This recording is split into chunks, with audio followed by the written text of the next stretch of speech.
નમસ્કાર, મંતવ્ય લાઈવ સાથે હું છું ભૂમિ। સમાચારની શરૂઆત કરીએ। દેશમાં કોરોના સંક્રમિતોની સંખ્યા 17,874 અને 568 લોકોના મોત નીપજ્યા છે। રવિવારે મહારાષ્ટ્રમાં 552, ગુજરાતમાં 367, તમિલનાડુમાં 105, રાજસ્થાનમાં 80, આંધ્રપ્રદેશમાં પણ લોકોના મોત નીપજ્યા છે। एडिशनल कंफर्म केसेस देश में 1553 आए हैं, which takes the total number of confirmed cases in the country to 17,265। Last 24 hours में 36 न्यू डेथ्स भी रिपोर्ट हुई हैं।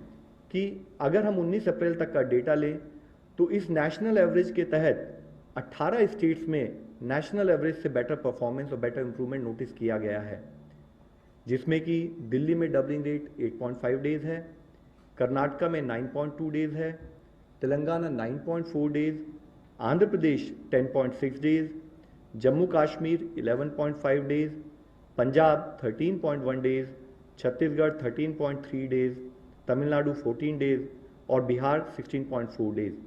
ये जितने राज्य हैं यहाँ पर 20 से कम करीब डबलिंग रेट नोटिस किया गया। 23 स्टेट और यूनियन टेरिटरीज से जहाँ पर पिछले 14 दिनों से कोई केस नहीं आया है, जिसमें 6 नए जिले जुड़े हैं। वह हैं डूंगरपुर और पाली राजस्थान से, जामनगर मोरबी गुजरात से, नॉर्थ गोवा गोवा से, गोमती त्रिपुरा से। और इससे संबंधित हम आप लोगों से रिक्वेस्ट करना चाहेंगे कि फिर भी हमें हर तरीके से सतर्क रहने की आवश्यकता है। લોકડાઉન 3જી મે પછી ખુલે ત્યારે પણ સોશિયલ ડિસ્ટન્સિંગના કડક નિયમોનું પાલન કરવાનું આવશે, ત્યારે એરપોર્ટ ઓથોરિટી અત્યારથી જ કમર કસવાનું ચાલુ કરી દીધું છે। અમદાવાદ એરપોર્ટ પરના સ્ટાફે આ માટે તૈયારી શરૂ કરી દીધી છે।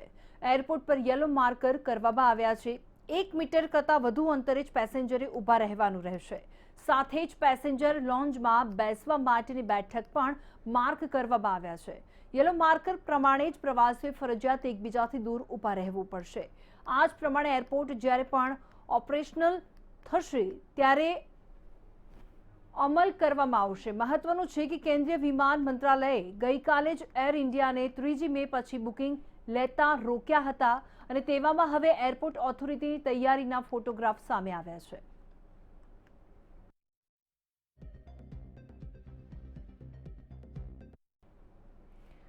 આવકવેરા વિભાગે કરદાતાઓ માટે નવું ફોર્મ બહાર પાડવાની તૈયારીમાં છે। સરકારે લોકડાઉનના સમયમાં કરેલી રાહતનો લાભ આપવા માટે નવું આઈટીઆર ફોર્મ બહાર પાડ્યું છે અને સેન્ટ્રલ બોર્ડ ઓફ ડાયરેક્ટર ટેક્સે નાણાકીય વર્ષ માટે એક વેરા રિટર્ન ફોર્મમાં સુધારા કર્યા છે, જે 31 મે સુધી જારી કરવામાં આવશે।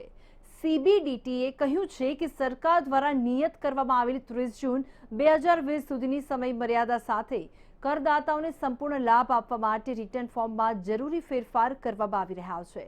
આ સાથે જ કરદાતા નાણાકીય વર્ષ 2019 અને 20ના રિટર્ન ફોર્મમાં 1 એપ્રિલ 2020 થી 30 જૂન 2020 સુધીની અવધિ દરમિયાન કરવામાં આવેલા વ્યવહારનો લાભ ઉઠાવી શકશે। બોર્ડે કહ્યું છે કે એક વખત સુધારો કરેલું ફોર્મને અધિસૂચિત કર્યા બાદ સોફ્ટવેર અને રિટર્ન ફાઇલિંગ સુધારામાં ફેરફાર કરવામાં આવશે।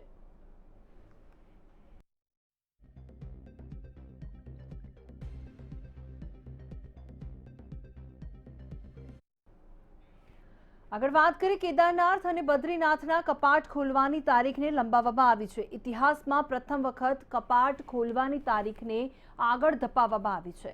હવે કેદારનાથના કપાટ 14 મે અને બદ્રીનાથના 15 મેના રોજ ખુલશે। ઉત્તરાખંડના સંસ્કૃતિ બાબતના પ્રધાન સતપાલ મહારાજે સોમવારે માહિતી આપી। આ અગાઉ કેદારનાથના કપાટ 29 એપ્રિલના રોજ ખુલવાના હતા અને બદ્રીનાથના 30 એપ્રિલના રોજ ખુલવાના હતા। યમનોત્રી અને ગંગોત્રીના કપાટ ખોલવાની તારીખ પણ બદલવામાં આવે તેવી શક્યતા છે। દર વર્ષે આ બંને મંદિર અક્ષય તૃતીયાના રોજ ખોલવામાં આવે છે, જે 26 એપ્રિલના રોજ છે। જો કે હાલની સ્થિતિમાં ચારેય ધામના કપાટ ખોલવાની તારીખ આગળ ધપાવવામાં આવી શકે છે।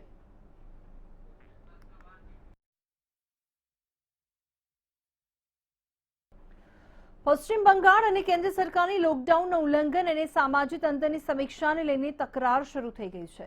કેન્દ્ર સરકારની 6 સભ્યોની ઇન્ટર મિનિસ્ટ્રલ સેન્ટ્રલ ટીમ પશ્ચિમ બંગાળમાં મોકલતા મમતા બેનર્જીએ સવાલો ઉઠાવ્યા છે। મમતાએ ટ્વીટ કરી અને કેન્દ્ર સરકાર પર નિશાન સાધ્યું હતું, તો કેન્દ્રની ટીમ આવતા પ્રશ્નો પૂછાયા હતા। ઉલ્લેખનીય છે કે કેન્દ્ર સરકાર દ્વારા પશ્ચિમ બંગાળ સહિત અન્ય બીજા રાજ્યોમાં પણ આઈએમસીટી મોકલવાનો નિર્ણય કર્યો છે।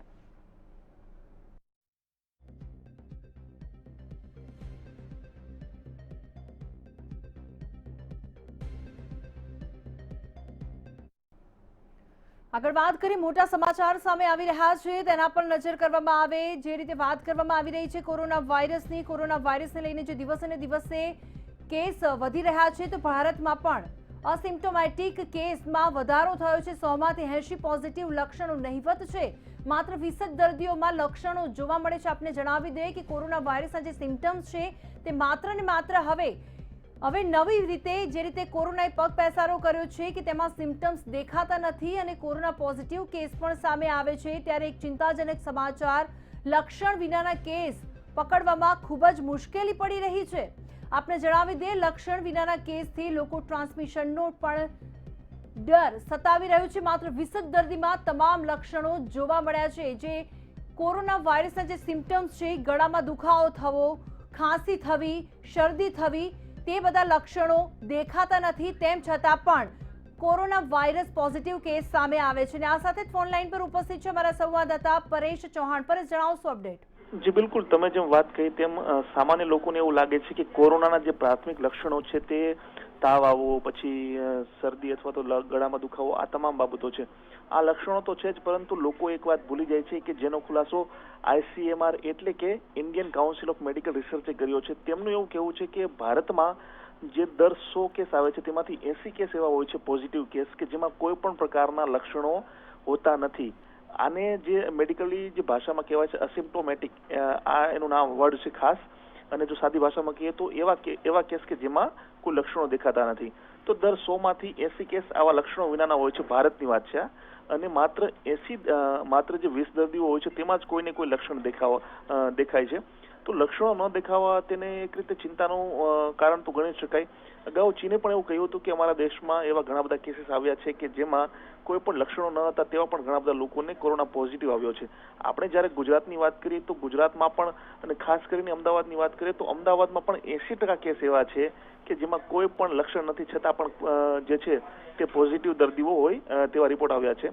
માત્ર અમદાવાદ કે ગુજરાત જ નહીં, પરંતુ હજુ 2 દિવસ પહેલા દિલ્હીના જે મુખ્યમંત્રી છે કેજરીવાલ, તેમણે પણ એવું કહ્યું છે કે તેમના રાજ્યમાં એટલે કે દિલ્હીમાં 186 એવા દર્દીઓ મળ્યા છે જેમાં કોરોનાનો કોઈ પણ લક્ષણ ન હતા. આ ઉપરાંત જો વાત કરીએ મહારાષ્ટ્રની, તો મહારાષ્ટ્રમાં પણ 70 થી 75% કેસ એવા છે કે જેમાં લક્ષણ નથી. તો આ તમામ બાબતો ચિંતાનો વિષય જરૂર છે. અને જો વાત કરીએ અમદાવાદની, તો અમદાવાદના જે મ્યુનિસિપલ કમિશનર છે તેમણે પણ એવું કહ્યું હતું તો પોતાના પ્રેસ કોન્ફરન્સમાં કે ઘણા બધા એવા કેસીસ સામે આવી રહ્યા છે કે જેમાં કોઈ પણ પ્રકારના લક્ષણ નથી દેખાતા. તો આવા સમયે જે છે જે થતું હોય છે ટેસ્ટિંગ, તે જ મોટા ભાગે કારગર નીવડતું હોય છે અને લોકડાઉન પણ કારગર નીવડતું હોય છે. પરંતુ ઓવરઓલ જો વાત કરીએ તો જે વાત છે કે ભારત અને ખાસ કરીને ગુજરાત માટે ચિંતાનો વિષય તો જરૂર છે. કારણ કે જે લોકોમાં લક્ષણ દેખાતા ના હોય તેમને અલગથી તારવવા મુશ્કેલ બની જાય છે. ખાસ કરીને એવા વિસ્તારો કે જે ગ્રીન ઝોન છે, કારણ કે તે આવા વિસ્તારોમાં કેસીસ ઓછા હોય છે. અને માની લો કે કોઈ વ્યક્તિને કોરોના હોય અને તેને લક્ષણ ના દેખાતા હોય તો આવા વ્યક્તિઓને અલગ તારવવા, તેમનો ટેસ્ટ કરવો એક મુશ્કેલ કામ બની રહે છે. તો આશા રાખીએ કે આવા જે કેસીસ છે તે ઓછા આવે. પરંતુ હાલના સમયે 80% કેસ એવા આવી રહ્યા છે જે ખરેખર ચિંતાનો વિષય છે. બિલકુલ. પરેશ, આપનો ખૂબ ખૂબ આભાર માહિતી આપવા માટે.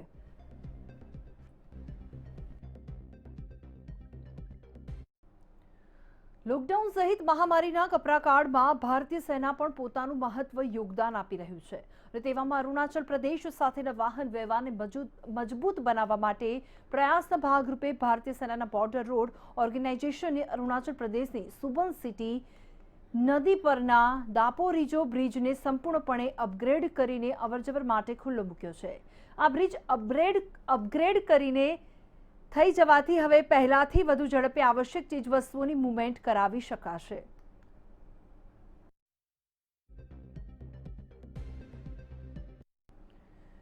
ક્રૂડ ઓઇલના ભાવ ન્યૂયોર્ક બજારમાં છેક $11 પ્રતિ બેરલના તળિયે ઉતરી આવ્યા છે. ઇતિહાસમાં આટલી હદે ઓઇલના ભાવ તૂટ્યા હોય તેવું પહેલીવાર બન્યું છે.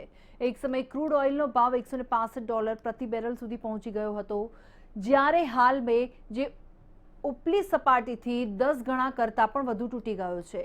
આ 1998 પછી પહેલીવાર આટલી હદ સુધી નીચલી સપાટીએ ગયો છે. વિશ્વભરમાં કોરોના વાયરસના લીધે ઉત્પાદન ઠપ થઈ ગયું છે અને પરિવહન પણ ઠપ થઈ ગયું છે.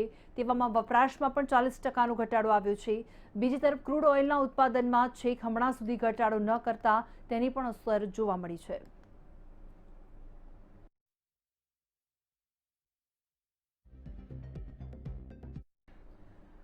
ભારત સરકારે ચીનથી આવનારા એફડીઆઈ પર સરકારી મંજૂરી લાવવાનો નિર્ણય શું બનાવ્યો ને ચીન તમતમી ગયું છે।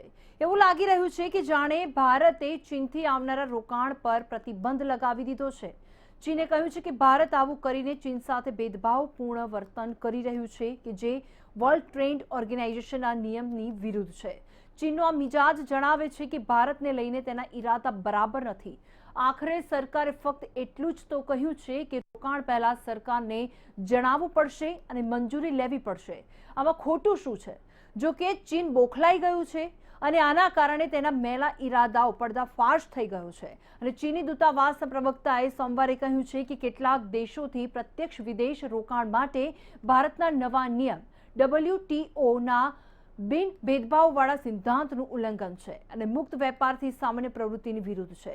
અધિકારીઓએ કહ્યું છે કે અતિરિક્ત બાધાઓની લાગુ કરનારી નવી નીતિ G20 સમૂહમાં રોકાણ માટે એક સ્વતંત્ર, નિષ્પક્ષ, બિન ભેદભાવપૂર્ણ અને પારદર્શી વાતાવરણ માટે બનેલી સામાન્ય સહમતિની વિરુદ્ધ છે।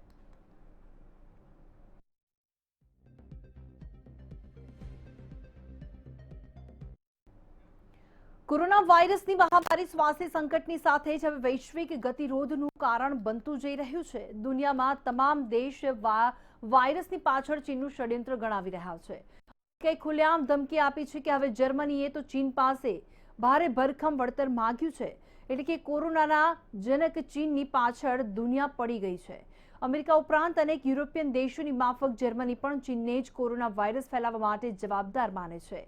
જર્મનીમાં અત્યાર સુધીમાં લગભગ 1.5 લાખ કોરોના કેસ સામે આવી ચૂક્યા છે। અહીં 4500થી પણ વધુ લોકોના મોત નીપજ્યા છે। કોરોના પ્રભાવિત દેશોમાં અમેરિકા, ઇટલી, સ્પેન અને ફ્રાન્સ બાદ જર્મની 5મા નંબર પર છે, એટલે કે જર્મનીમાં પણ કોરોનાએ ભારે તબાહી મચાવી છે।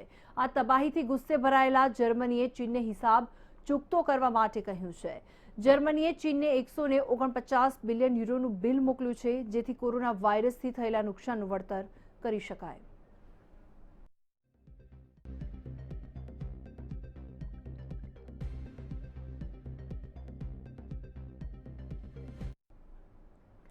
મહારાષ્ટ્રના પાલઘરમાં સાધુઓની મોમ લિન્ચિંગના મામલામાં અત્યાર સુધીમાં 101 લોકોએ કસ્ટડીમાં લેવામાં આવ્યા છે।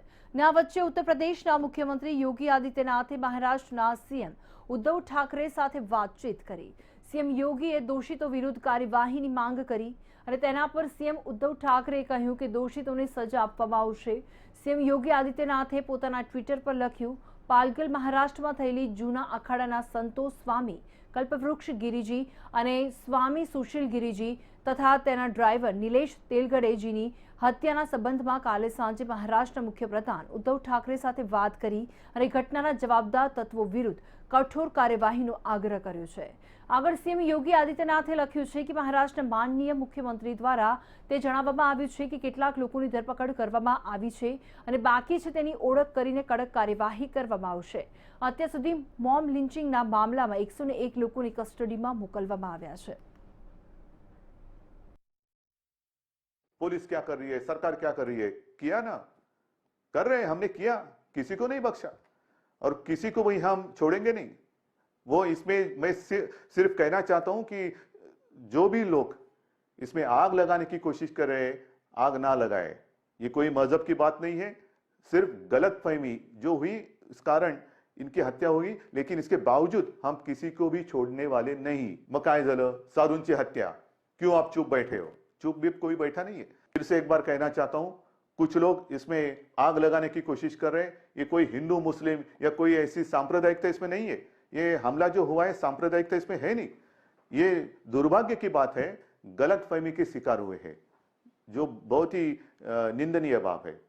एक तो मैंने जैसे पहले कहा कि ये जो इलाका है आने जाने के लिए बहुत ही कठिन है, बहुत ही कठिन, जिसे मराठी में कहते हैं ना दुर्गम एरिया। दुर्गम मतलब आने जाने के लिए बहुत ही कठिनाई होती है और वहां जाना भी हो तो दादरा नगर हवेली से आना पड़ता है।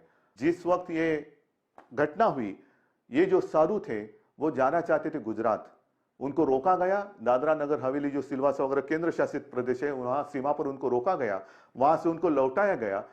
अब ये कोई चर्चा की बात नहीं हो सकती, अगर मगर में कोई मतलब नहीं है। अगर वहां पर उनको रोका जाता और दूसरे दिन सुबह महाराष्ट्र सरकार के साथ कोई सलाह मशवरा करके इनके बारे में निर्णय हो सकता था, लेकिन हुआ नहीं, दुर्भाग्य की बात है।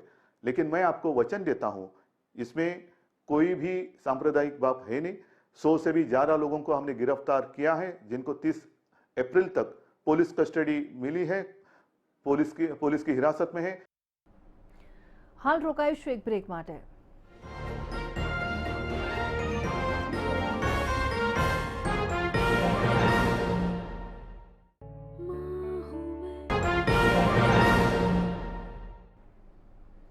Welcome back.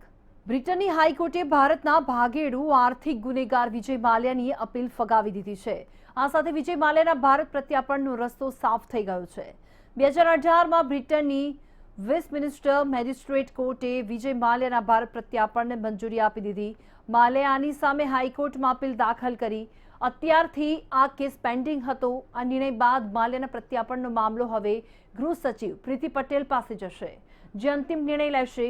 લીકર ઉદ્યોગપતિ વિજય માલ્યા પર ભારતીય બેંકોને ચૂકવવાના ₹9,000 કરોડનું વધુનું દેવું છે।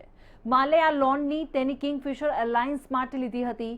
માત્ર 2016માં માલ્યા ભારત છોડીને બ્રિટન ભાગી ગયા હતા। ત્યારબાદથી ભારતીય એજન્સીઓ માલ્યાને બ્રિટનથી પરત લાવવા માટે પ્રયાસ કરી રહી છે।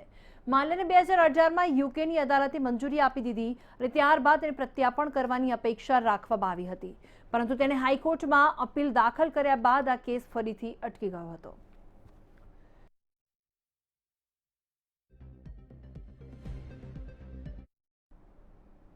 આ ધરતી પર અનેક માનવીની ભવાઈઓ ભજવાઈ ગઈ, પણ આજે પણ માનવતા અમર છે। હવે માનવતા મરી પરવારી એવું કહેવું જ નથી, કેમ કે જૂનાગઢના બિલખાના આ પનોતા પરગજુએ માનવતાને નવી ઊંચાઈએ પહોંચાડી છે। 99 વર્ષના રત્ના બાપાની અણમોલ દિલેરી। મુખ્યમંત્રી રાહત નિધિમાં આપી દીધી જીવન પૂંજી। 51,000 રૂપિયાનો ચેક આપવા જાતે જ પહોંચ્યા। પ્રધાનમંત્રીએ પણ રત્ના બાપા સાથે કરી વાત। રત્ના બાપાની દિલેરીને વધાવી ખુદ પ્રધાનમંત્રીએ। 99 વર્ષની ઉંમર છે, કાને સંભળાતું નથી, બહુ ઓછું દેખાય છે, પણ માટી માટેનો પ્રેમ અતૂટ છે, અડીખમ છે। 99 વર્ષના રત્ના બાપા એક સમય પ્રજાના પ્રતિનિધિ તરીકે પણ ચૂંટાઈ આવ્યા હતા। માળિયા મેંદરડા મત વિસ્તારના ધારાસભ્ય તરીકે પ્રજાની સેવા પણ કરી ચૂક્યા છે।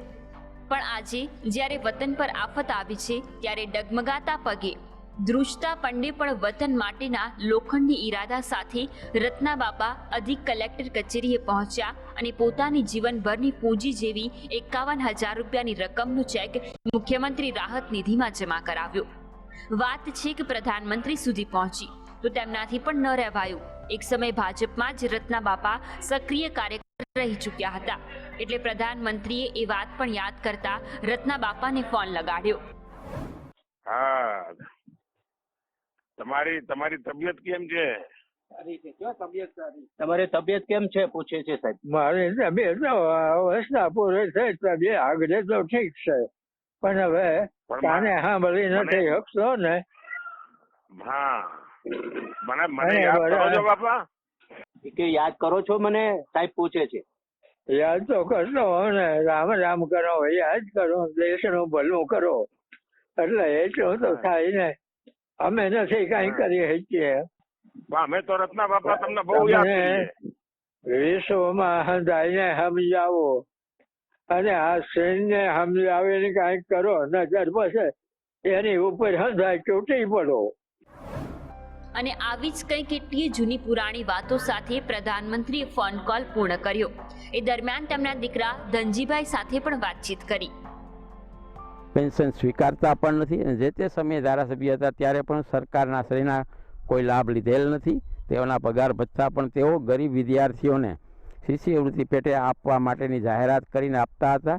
સરકારશ્રીની કોઈ મૂડી તેમણે પોતાને ઘરે લાવ્યા નથી।